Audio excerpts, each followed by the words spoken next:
Ito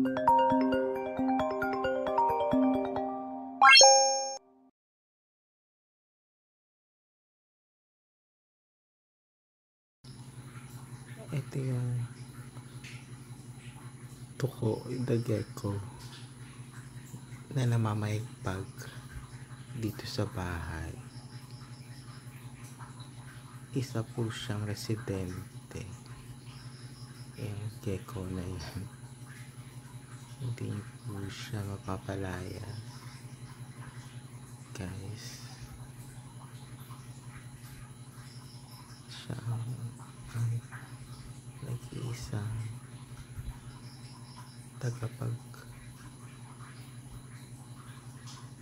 isa po siyang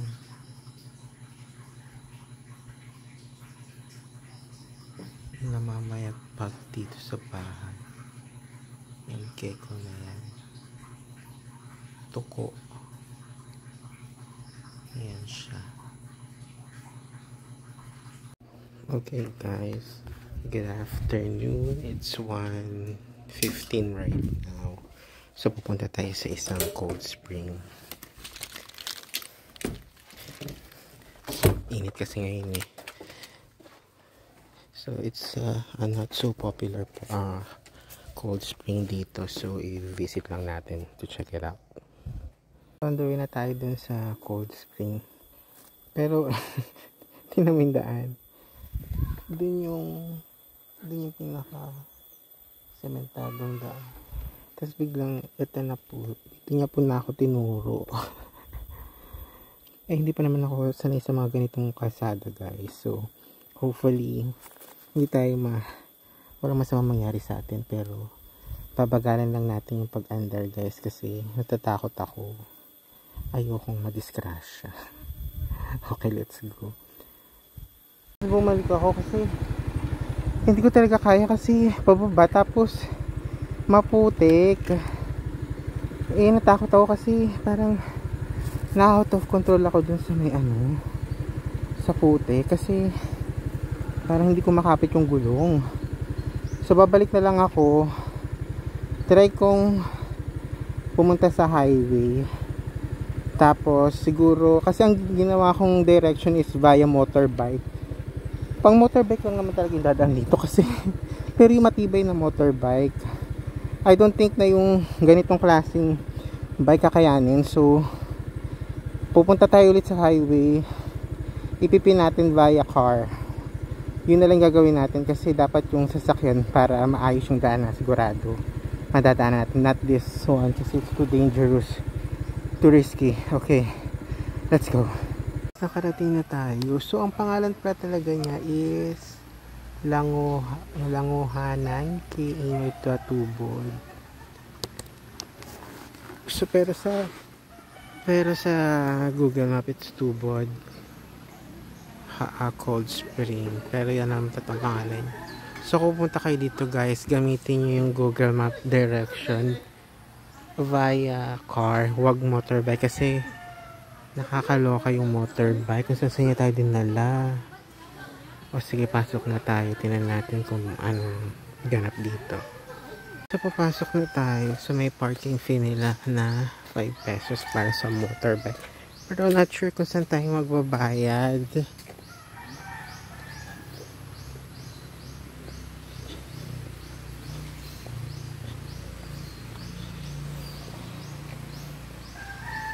Saan tayo magbabayad? Okay, so we're going to enter this place. Ayan.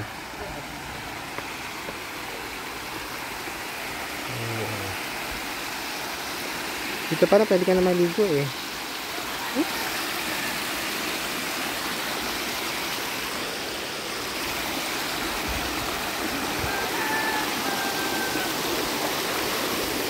Not sure saan tayo pupunta guys. So I think this way. Okay. Tingnan natin kung magkano. Wala naman tao. Is it free? Is it for free? I'm not sure. Where are the people here? Where's the madlang people? Ay, kayo po? Kayo po may-ari? Dito po magbabayad? Pila? Kasamahan mo yun? Hindi. Sino ba yung mga yan? Ikaw lang? Ako lang po. Pila? 20. 20 pesos lang pala. Tapos yan na ang kanila. Hindi mo yan kasama, sir? Hindi ko kasama yung mga yan. Okay, sige. Bye tayo. So, ito pala yung maayos naman sa pool. So, yun yung pinakamababa na part. 3. Tapos yung pinakamalalim is 6 feet deep. So, doon na tayo sa mababaw, guys. Maayos naman siya, guys. 20 pesos lang, not bad. Not bad. Ay! Kaso, ano tayo tatalo sa kabilang side, guys, dito. Oh my, nakalimutan ko pala yung tsinelas ko. Nagdala pala ako ng tsinelas para hindi mabasa sapatos ko. Kunin na lang ulit natin mamaya. So yan, guys. Maganda naman siya. Okay, so kukunin ko ng tsinelas ko para hindi mabasa yung sapatos ko. Okay, so maliligo na tayo sa kanilang cold spring. Okay, let's go. Okay, so we are leaving now. So nagpalamig lang tayo dun ng mga 30 minutes. Masarap naman yung cold spring. Medyo may lumot lang yung ilalim ng ng pool. Pero I mean, I would still recommend naman. 20 pesos lang, no? Not bad. So now, what time is it? 3:47. Oo. Natagalan tayo pumunta dito, guys. Kasi di umalis tayo mga 1:30. 1:47 at 1:47. Parang alas 3 na tayo nakarating. Kasi nga naligaw tayo.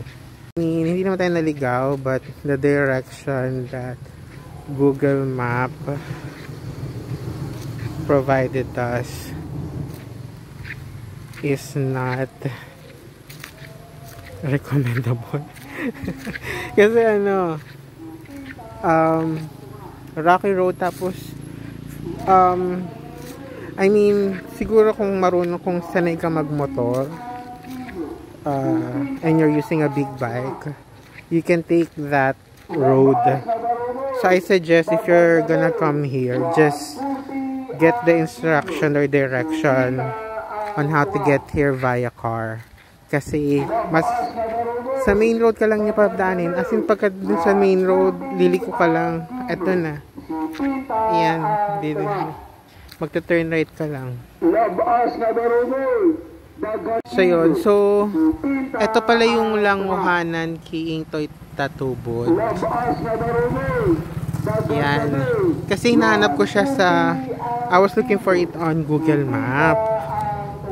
Kasi I saw this place on the map when we went to the Santo Niño Cold Spring. It was on the map, but I was searching for it on Google Map. I couldn't find it. So the name on Google Map, it says Tangub Cold Spring. It's the same as this place. So good thing talaga na actually I discovered this place by accident, because if you're gonna look for like attractions in Camiguin, hindi siya i-recommend ni Google Map. But then I was trying to look for cold, I just put Kiin Spring. Ayun, so I just Kiin Spring, tapos lumabas nga tong Tangub Cold Spring. So sabi ko, I'll check it out nga, kasi hindi ko pa siya napupuntahan.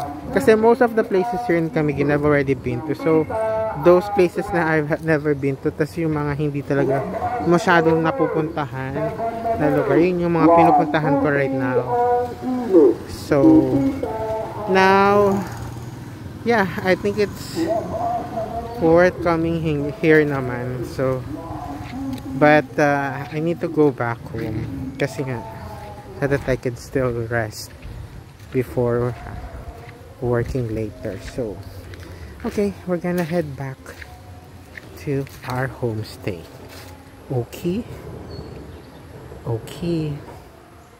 Okay, dadaan lang tayo dito sa may market kasi gusto ko bumili ng mangga, tsaka bibili rin ako ng juice bago tayo umuwi. Wala akong makitang mangga. Saging lang yung prutas sila doon. So daan lang tayo dito sa may grocery. Lang tayo ng juice natin kasi wala silang mangga, wala silang kahit anong prutas. So umuwi na tayo.